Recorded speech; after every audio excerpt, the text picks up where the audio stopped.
Hey guys, welcome back to new video. Guys, सबसे पहले बता दूं कि मेरा नाम राजेंद्र कुमार है। मैं खुद एक जीडीएस बीपीएम में सिलेक्टेड हूं। तो जो भी आप लोगों को इन्फॉर्मेशन दूंगा बिल्कुल ऑथेंटिक होने वाली है। तो गाइस, आज की जो हमारी वीडियो है इसमें हम लोग डिस्कस करेंगे कि आपको पता है कि मई 2024 जो ट्रांसफर लिस्ट है वो जो फाइनली आ चुकी थी, कल ही आ चुकी थी।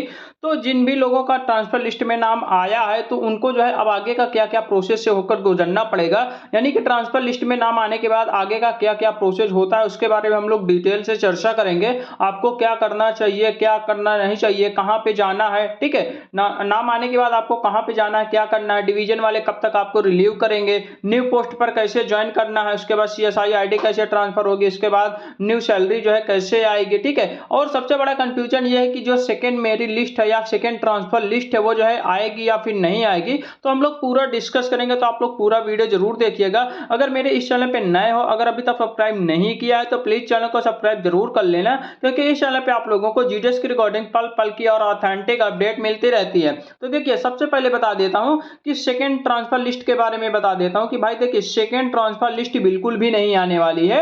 सेकंड ट्रांसफर लिस्ट का इस बार जो है नोटिफिकेशन में भी कोई जिक्र नहीं है। हालांकि जब दिसंबर 2023 में यानी कि अभी तक जो ट्रांसफर हो रहा था उसमें प्योरली यहाँ पे मेंशन कर दिया जाता था कि फर्स्ट लिस्ट कब आएगी, उसके बाद सेकंड लिस्ट कब आएगी, सब पूरा डेट मेंशन होती थी। लेकिन इस बार नोटिफिकेशन में ही कोई भी ऐसा जिक्र नहीं है, सेकंड लिस्ट के बारे में कोई भी जिक्र नहीं है। तो इसका यही नतीजा निकलता है कि सेकंड लिस्ट बिल्कुल भी नहीं निकलेगी, केवल और केवल एक ही लिस्ट निकलेगी, और जो कि 7 जून को निकल चुकी है। अब क्या होगा कि 22 जून यहाँ पे लास्ट डेट दी गई है कि relieving of the GDS to new post join. कहने का मतलब ये है कि जिनका भी नाम यहाँ पे मेरी लिस्ट में आया है या फिर ट्रांसफर लिस्ट में आया है उनको जो है 22 जून तक यहाँ पे रिलीव करके और न्यू पोस्ट पे ज्वाइन करना ही है। ये लास्ट डेट दी गई है 22 जून तक, ठीक है। तो अब जितने भी लोगों का यहाँ पे नाम आया है, यहाँ पे देख सकते हो आप लोगों के सामने ये लिस्ट है।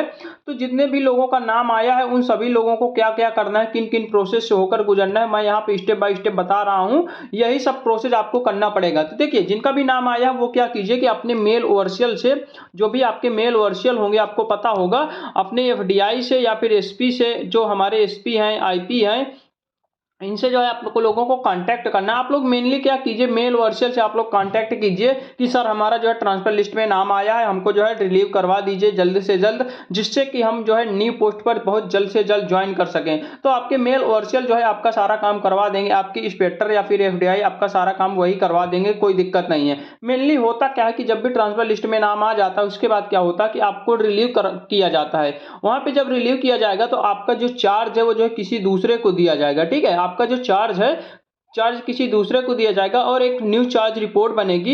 एक चार्ज रिपोर्ट की प्रति आपको मिलेगी, उसके बाद एक रिलीविंग लेटर आपको मिलेगा। ये दो चीज आपको मिलेंगे, एक चार्ज रिपोर्ट, एक रिलीविंग लेटर आप लोगों को मिलेगा जब भी आपको रिलीव किया जाएगा। उसके बाद क्या करना है कि आपके जो भी न्यू पोस्ट पर जहां पर भी ट्रांसफर हुआ है वहां के हेड ऑफिस में जाना है, ठीक है। उस डिवीजन के हेड ऑफिस में जाना है जहां पर आपका ट्रांसफर हुआ है, वहां पे हेड ऑफिस में जाना है। वहां पे आप लोगों को जो है आसानी से ज्वाइन करवा देंगे, कोई भी दिक्कत नहीं है। मेनली क्या होता है, यहाँ पे कुछ भी नहीं होता है, आपका जो है ट्रांसफर लिस्ट में नाम आ जाएगा, आपको जो है रिलीव कर दिया जाएगा। रिलीव करने के बाद आपको न्यू पोस्ट वाले हेड ऑफिस पे जाना है और वहां से आपको कांटेक्ट करना है। वहां से आपको जो है न्यू पोस्ट पर ज्वाइन हो जाओगे, आपकी जो सीएसआई आईडी है वो जो है ट्रांसफर हो जाएगी और आपकी सैलरी फिर से आना शुरू हो जाएगी। तो कोई दिक्कत नहीं होती। यहाँ पे कहीं कहीं पे सीएसआई आईडी ट्रांसफर होने में थोड़ा सा टाइम लगता है, तो वो हो जाएगा, कोई दिक्कत नहीं। वो सारा काम जो है डिवीजन वालों का है, वो लोग खुद कर देंगे, ठीक है।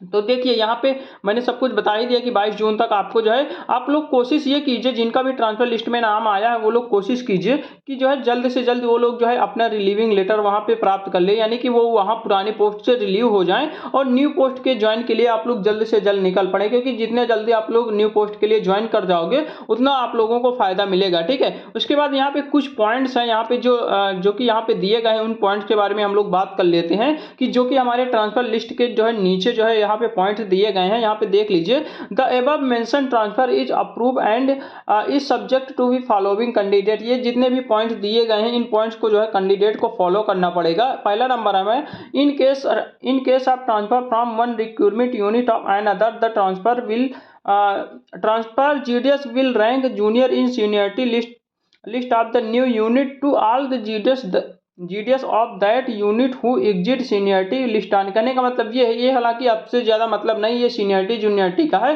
कि जब भी आप लोग जो है न्यू पोस्ट पर ट्रांसफर लोगे तो वहाँ पे आप लोग जूनियर बन के रहोगे, आपके जो पुराने होंगे वो सीनियर रहेंगे। हालांकि इससे कोई मतलब नहीं है, ये पॉइंट आप लोग काट दीजिएगा। दूसरा पॉइंट है कि the GDS will not be granted any TA या फिर टीपी। कहने का मतलब ये है कि जो ट्रांसफर के लिए जीडीएस को कोई भी टीए कोई भी टीपी नहीं दिया जाता। कहने का मतलब ये जो ट्रैवलिंग अलाउंस वगैरह है कुछ भी नहीं दिया जाता, वो सब अपने खर्चा से जो है ट्रांसफर करेगा, मतलब अपने खर्चा से आया जाएगा, कोई भी ट्रांसफर अलाउंस नहीं दिया जाएगा, ट्रांसपोर्ट अलाउंस कोई भी नहीं दिया जाएगा। ठीक है।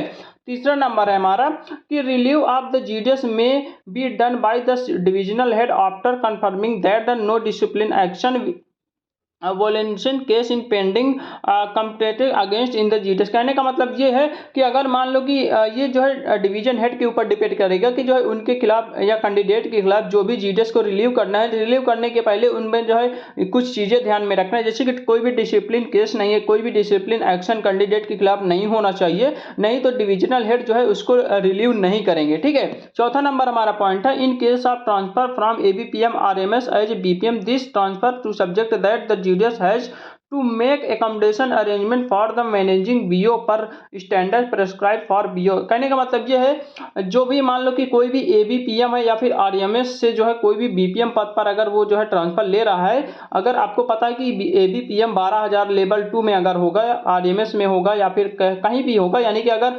BPM यानी कि 12,000 उसका TRCA से जो है BPM लेवल 1 में गया है, ट्रांसफर लिया है, तो उसको क्या करना होगा कि अपने जो जहाँ पर भी ट्रांसफर लिया होगा वहाँ पे प्रॉपर तरीके से बीओ को जो है वहाँ पे जो है नया बीओ बनाना पड़ेगा और जो है आपकी जो है ट्रेनिंग करना पड़ेगा। बीपीएम की जो नॉर्मल ट्रेनिंग होती है वो ट्रेनिंग करना पड़ेगा, तभी आप बीपीएम का चार्ज लोगे, ये चीज़ है। ठीक है। उसके बाद हमारा refusal to accept the limited transfer order shall be construct in as one chance limit transfer availed by GDS. कहने का मतलब ये है कि अगर आप लोग जो है जीडीएस में मान लो कि आपका जो है ट्रांसफर लिस्ट में नाम आ गया है और उसके बाद आप जो है मान लो कि एक्सेप्ट नहीं कर रहे हो, आप जो है रिफ्यूजल कर रहे हैं, कहने का मतलब ये है कि आप जो है ट्रांसफर नहीं लेना चाह रहे हो न्यू पोस्ट पर, तो आपका जो एक चांस है वो जो है खत्म कर दिया जाएगा, ये चीज़ है। ठीक है। उसके बाद ये जो है ये सारी चीज़ें आपसे ज़्यादा मतलब नहीं है, ये मेन पॉइंट्स है जो मैंने आप लोगों को बता ही दिया है, ये सारे पॉइंट्स थे, तो आप लोग जो है इन पॉइंट्स को थोड़ा ध्यान में रखना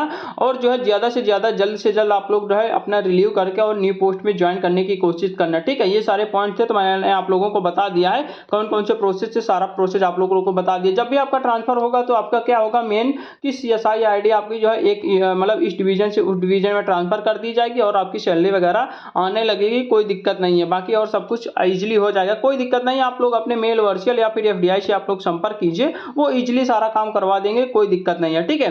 बाकी कोई भी डाउट रहता है, कोई भी कंफ्यूजन रहता है तो आप लोग कमेंट बॉक्स में जरूर पूछ लेना। तो चलिए ठीक है, मिलते हैं एक नई वीडियो के साथ, तब तक के लिए बाय बाय, टेक केयर।